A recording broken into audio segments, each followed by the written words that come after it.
Yeah, yeah, you know all of this. Yeah, you have a chance to win stuff. So pay attention to what we're talking about in this session. Uh, don't forget to support the cause for Empower Girls with Education. And I think it's really nice that the organizers of this conference is taking the time to support an important cause. So my session today, we're starting a bit late, but that's totally fine. Uh, we're going to talk about the unified audit log. Now, as you can see, I work at a company called TrueSec.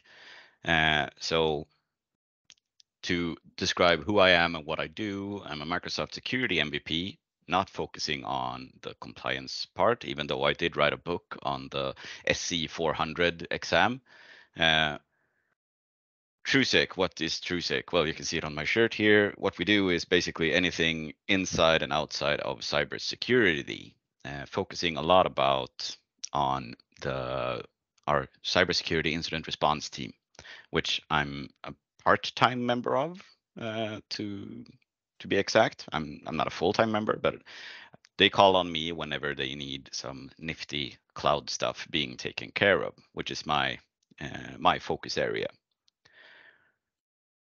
So to start this, when we're talking about logs in Azure Active Directory, why are they important? Well, they tell us a lot of interesting things. And as you all are aware, if you're using an unlicensed version of Azure Active Directory, you can only store your log data for 7 days inside of the portal. Now that means sign-in logs, audit logs. When we come in inside of a cybersecurity incident response engagement, 7 days is not enough because we need to see what happened when bad things started to happen, basically. So if you up your license to the next level, which would be Azure AD Premium P1 or P2 in this case, it doesn't really make a difference. You get those logs for 30 days. 30 days might not be enough either, but it's better than 7 days. We get audit logs, who reset the password, you change your MFA details, all of that is in the audit log, and we can see some shady sign-ins occurring. But what happens after those 30 days? Now, that's what we're going to talk about on this session today, and hopefully give you guys a couple of tips and tricks on how to utilize this unified audit log inside of Microsoft 365 to help with not only when you need to call us when you have a business email compromise going on or something shady is happening inside of your tenant, but also other use cases, troubleshooting use cases, stuff like that. But to start things off, we have a little story. And now this is a real world example that I was a part of investigating. So the initial access to this customer happened in the cloud. We saw an MFA bypass, if you want to call it that, using an adversary in the middle type of attack. You all know that multi-factor authentication is not enough anymore, and the threat actor knew this, and he utilized that to gain access to one of the accounts. In short, what the adversary in the middle type of attack looks like. So you're getting a phishing email which has a link or an application that the threat actor wants you to use, right? Now the link points to their proxy environment. So you'll get an Azure AD sign-in prompt in front of you, but anything you enter will be proxied to the real endpoints in the back end. Now, if you were to enter your credentials and provide your multi-factor authentication token, the threat actor now proxies that to the Azure Active Directory, and they have full access as you log in into your tenant. This is what happened in this case. The customer had Azure AD free, which gives you 7 days of audit and sign-in logs, and we couldn't find anything inside of the sign-in logs in Azure Active Directory because, well, we were 7 days too late, basically. So where to dig? Well, in conjunction to this, we also have some log snippets from on-prem where we could see that, okay, this user account was used to log on via a VPN application, which was published to Azure Active Directory, meaning that when the user got compromised, their cloud identity got compromised, the threat actor also had access to any application that user could use inside of Azure Active Directory, which was VPN was one of them, which meant that the threat actor shifted their attention to lateral movement to on-prem, basically. So you can see in the logs we dug out from on-prem, from a couple of sources, servers, workstations, stuff like that. This incident was no fun for the customer, because as you can see on bottom here, we see ransomware completed, and that's what cyber criminals are looking for. They want to destroy your data, stop you from getting access to it, or make money from you paying to get your data back, basically. But we actually were able to find some crumbs in the unified audit log. Now, as I said, the sign-in logs and the audit logs are only stored for 7 days, but Office audit logs are stored longer inside of the unified audit log. So audit data for Office activities is stored for a default value of 30 days. So without you paying for anything, you actually get 30 days of audit data inside of the unified audit log. And as I said, it stores also sign-in and audit logs from Azure Active Directory. However, with the caveat of, if you're on an Azure AD free license, you only get your sign-in and audit data from Azure Active Directory for 7 days, and that cannot be extended outside of you purchasing a higher license. Exactly. And we also get risky sign-ins, risky users. All of that is correlated inside of the unified audit log. So the unified audit log is actually something that not only serves a compliance purpose, but me as in this case, a cloud forensic analytic, I was actually able to utilize the unified audit log to perform forensic investigations. But 30 days is not the max. If you have an E5 license, you can actually store your unified audit data for a year. And it's also possible to store it for up to 10 years for an additional cost. Now, I don't know the exact license you're required to have in order to store it for 10 years, but talk to your license rep, they'll probably tell you which license to purchase. So what are we saying here? Well, the Azure AD logs are super important, but the Office logs are super important as well. So, I mean, if you don't have log shipping enabled, which you can't have if you're using Azure AD free, the unified audit log is your best friend when it comes to digging up stuff that is happening inside of your environment.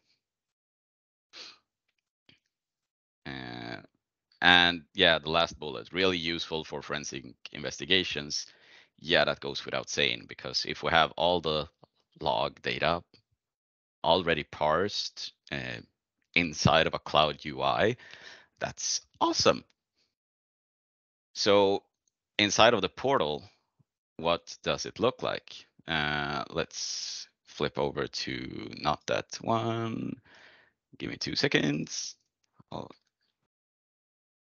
I had this prepared, but then in my infinite knowledge, I decided to, hey, let's close this browser tab. And let's see here.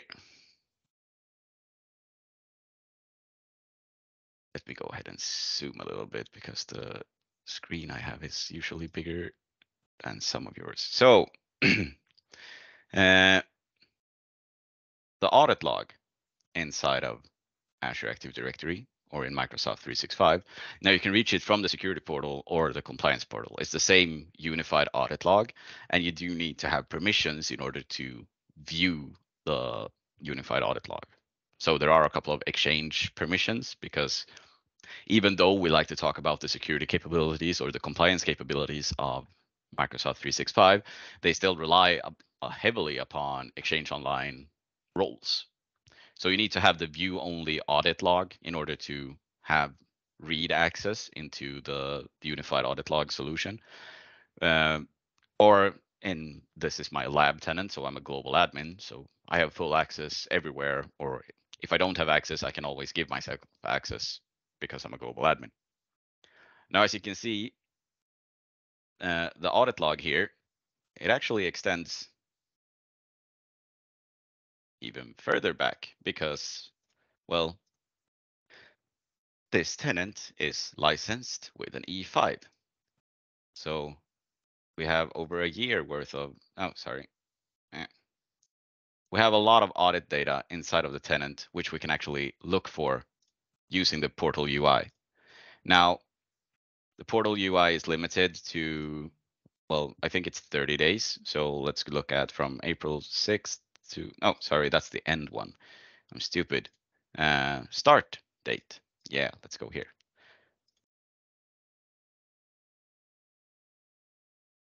So as you can see, yeah, search results may be impacted by log retention policies. Activities that happened only 90 days ago will only show up in blah, blah, blah, blah, blah, blah, blah. Licensing for long-term audit log retention. Yeah, this is an E5 tenant. I would be able to get those logs and look for what I want to see. But the 30 days, yep. Activities. Now, this is the important part. Now, as you can see, there's a lot of stuff inside of the unified audit log that we can actually monitor and create rules on when we want to create an alert or whatever. But in this particular case,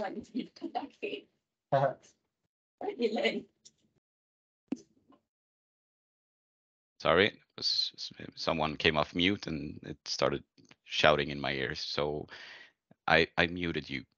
But yeah, as you can see, the unified audit log, it contains a lot of interesting information when it comes to a forensic analysis.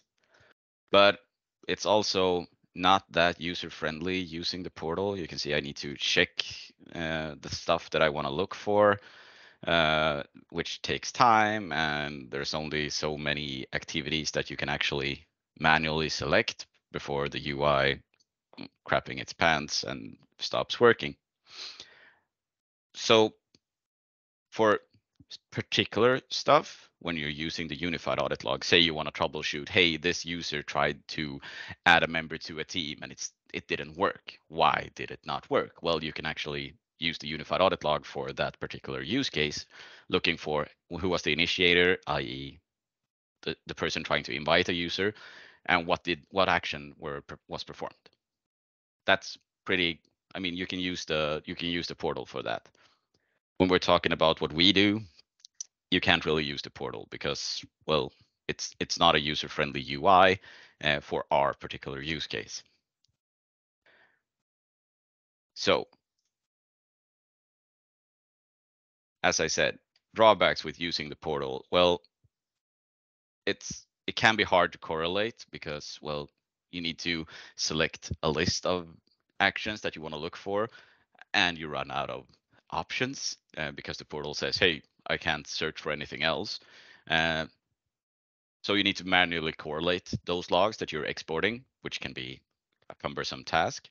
And the manual clickety clicks. I mean, we're in the year 2023.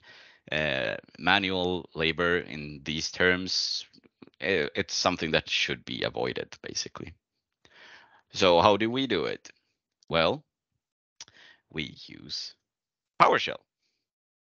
Now, as you can see on my screen, I've already pre-cooked this, but basically what we do have is a PowerShell script that grabs all the unified audit log entries for the user that we're searching for. So if we want to look at, you can see here the PowerShell script, which is called get unified audit log, and we specify a target UPN. Now, if we were to run this, it will go into the unified audit log using the Exchange Online PowerShell module, because you need to have that. and start scraping data out of the unified audit log.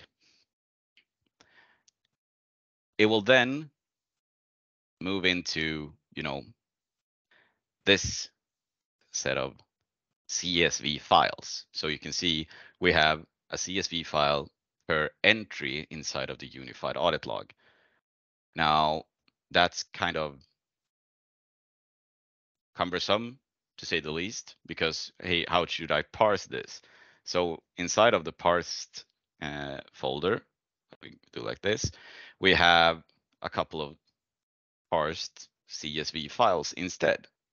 So if we open up one of them inside of a text editor, you can see now the script has correlated all of those individual CSV file into one big one.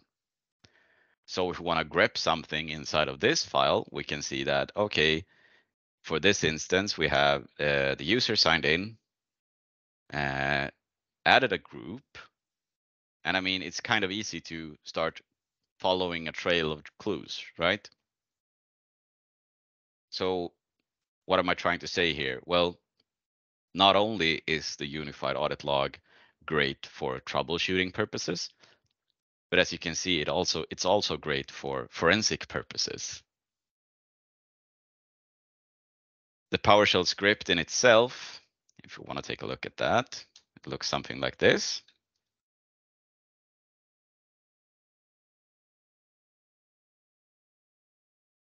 It's quite heavy. It's doing quite a lot, so it really doesn't make sense to go through it line by line. But the important parts are here.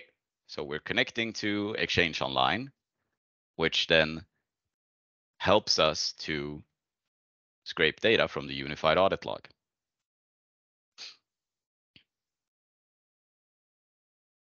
Why should you use this type of action instead of using the portal? Well, the PowerShell way allows you to collect multiple users and their entire unified audit log at once. It saves you the time of, clickety click, clickety click. Oh, I misclicked. I need to redo the unified audit search. This way, you can dump the entire unified audit log for any particular user, parse it all together, and you have a good picture of what happened.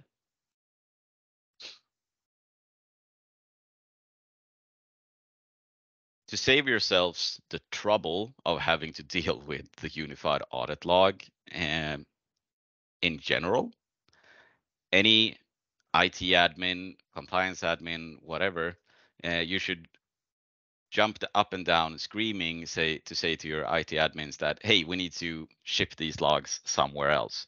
Because as you can see, quite recently, the enriched Office 365 audit logs was added to the diagnostic settings inside of Azure Active Directory, which means we can actually use log analytics to store audit data coming from Office 365, meaning we can start using the security portal and advanced hunting, if you have the license for it, to create custom detections based on Office 365 audit activity, which I feel is super cool and will help you to stop a lot of threats if you go about it that way. But to reiterate, I mean, if you don't have any of these settings enabled because you're on an Azure AD free and you can't ship your logs anywhere else, the unified audit log is your best friend. Because as I said, you have a default of 30 days of audit retention inside of any Office activity occurring. We regularly see threat actors who gain access to a mailbox start creating inbox rules.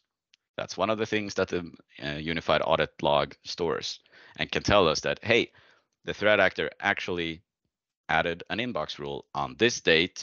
This is how the inbox rule looked.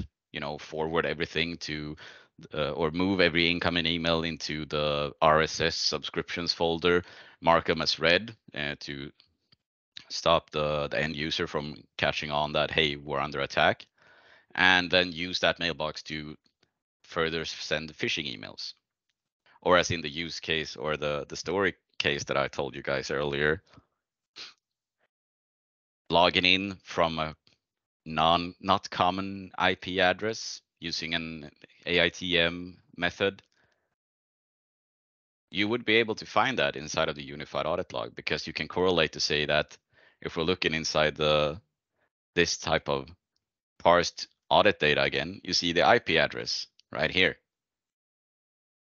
Now this is my home public IP address. So any sign-in which occurs that doesn't correlate with this type of address, this is still me, but you see anything, hey, we got a sign in from a 52 IP address. Now that's a Microsoft address. Okay. 20, whatever. I mean, using the unified audit log like this in order to try to figure out what happened, that's your only choice basically if you don't have an Azure AD Premium license. Now, if you're here talking about the purview compliance stuff, my best guess is the license question is not a question anymore, because outside of the E5 compliance or any of the Microsoft 365 bundlings, you don't have anything other than an Azure AD premium sign-in log retention. But this is really, I mean, the unified audit log really is something that we as forensic analysts love to have in place. Now, it wasn't enabled by default in all tenants previously. I think it is by now, but in the off chance that you're not using the unified audit log, go ahead and look inside of your own tenant under compliance or security portal audit and click the start recording user activities, because you really need to have it enabled. Otherwise, you don't have anything when in terms of evidence of what happened inside of your office environment. And in the off chance that you're using Azure AD Premium and you're not sending your logs into Log Analytics, I highly recommend you to do that as well, because it really saves us a lot of time and it gives you the possibility to look inside, hey, what happened inside of our Azure environment. That's what I had on the unified audit log. Now I do have a couple of minutes over, so I'm actually gonna show you guys a little something that I discovered in terms of conditional access. Now, conditional access, as you all know, is something that we can use to say that, hey, in order to access this cloud app, you need to come from a specific IP address, or you need to perform a multi-factor authentication. You need to sit on a compliant device, whatever. Something along those lines. We're basically saying that, hey, in order to use these things, you need to authenticate the way that we say that you need to authenticate. The conditional access policies inside of the portal, they're unreachable for anyone else other than an admin. So you need to be a global admin, security admin, conditional access admin, privileged role admin indirectly, to see how these conditional access policies are created. I mean, how do they look like? Who can do what? Stuff like that. Now, I was able to identify that an end user actually can export all of your conditional access policies inside of your Azure AD tenant, which they're not supposed to be able to do. I reported this to the MSRC, and they told me it's by design. So I'm spreading the gospel anytime I'm presenting at a conference or talking to customers, to say that this is actually doable. You need to start monitoring for Azure AD PowerShell sign-ins from iffy locations, if you will. So if we go ahead and load this function that I wrote, like so, and we run this,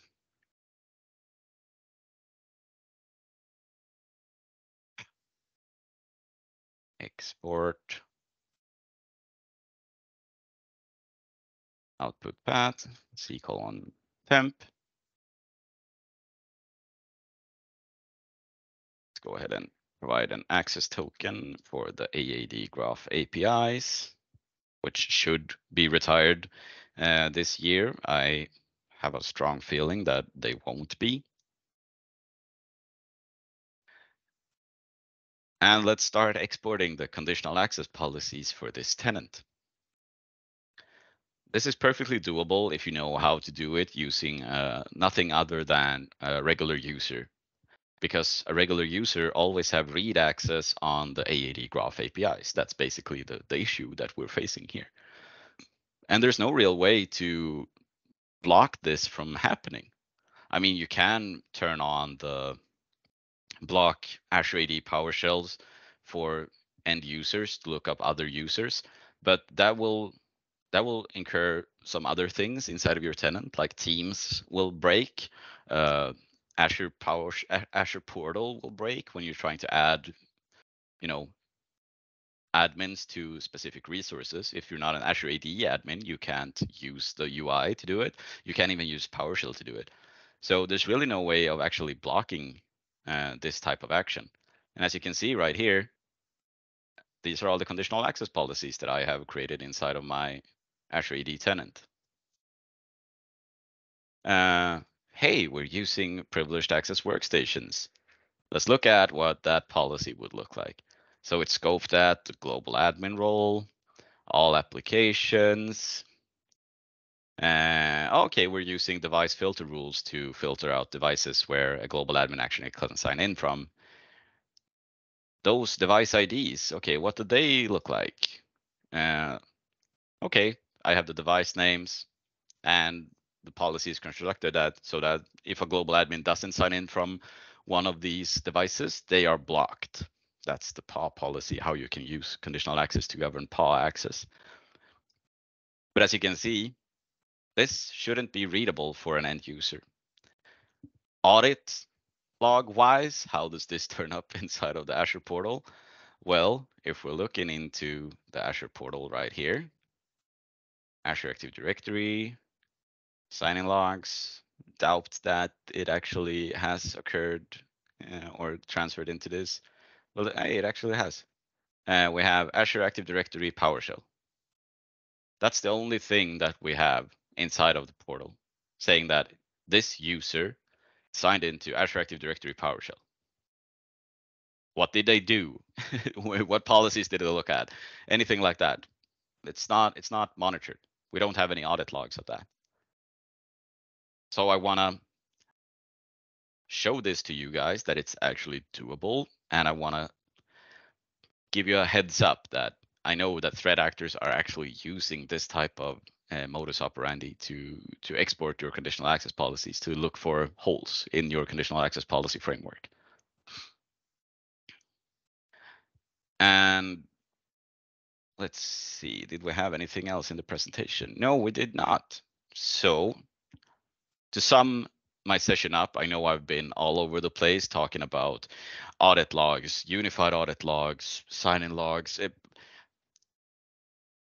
What you need to take away from this session is, okay, we don't have the sign-in log stored anywhere else. Look inside the unified audit log. You will be able to find a lot of data inside of that for troubleshooting cases, for forensic analysis, stuff like that. You do need, however, to ship those logs to somewhere else for safekeeping, basically. Ship them to Log Analytics. It doesn't cost a lot of money, and make sure to up the retention time in Log Analytics from the default of 30 days. So you get basically 30 plus 30 days, you get 60 days. That's not enough either. We recommend you to have between 90 and 180 days in order for us to successfully perform forensics on your environment, basically. And that goes for any reasonable cybersecurity incident responder. We need logs.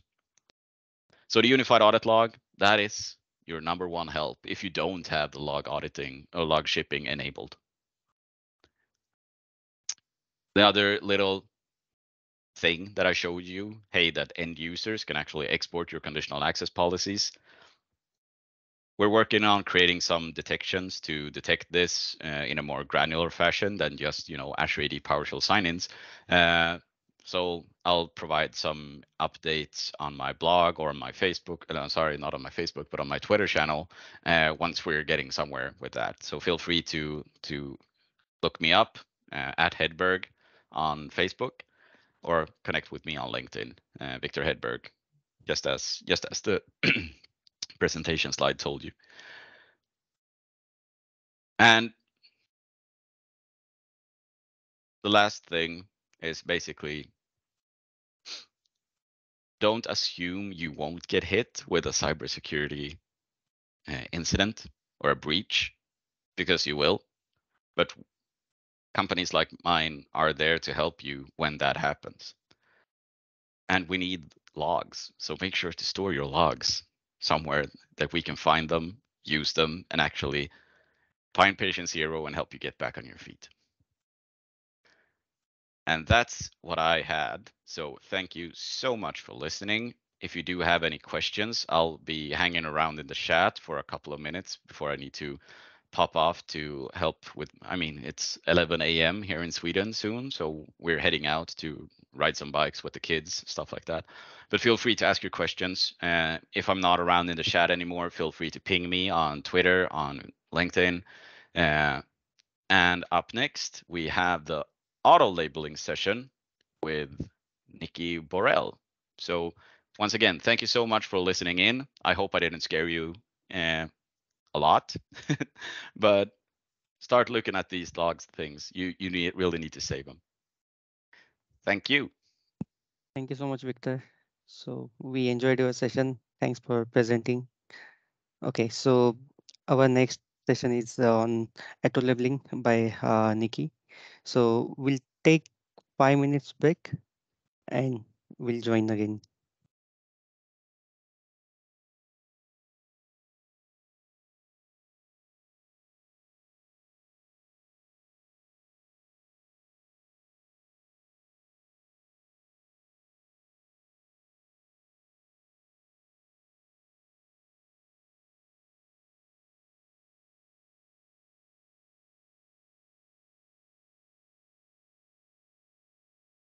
If anyone having any questions, you can ask in chat.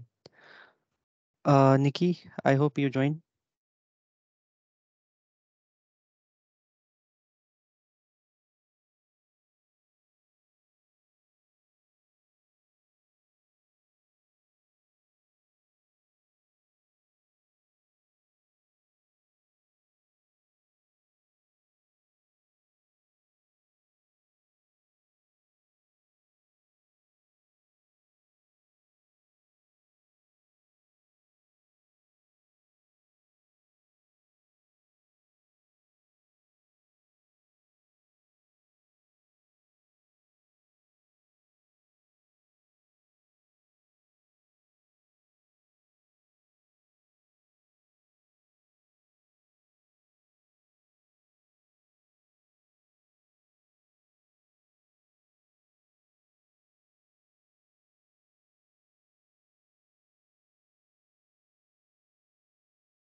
Hi, hello, Nikki. Hey, hello. Yeah, we just taking 2 more minutes. Yep. Uh, yeah.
So welcome back, guys. So our next session is for the auto labeling how to. It presented by Nikki.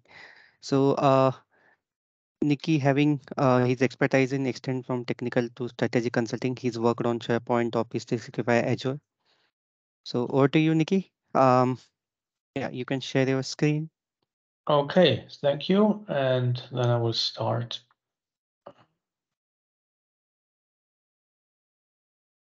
Can you see my screen? Yes. Okay. So yeah, hello, welcome to Microsoft Preview Days. As already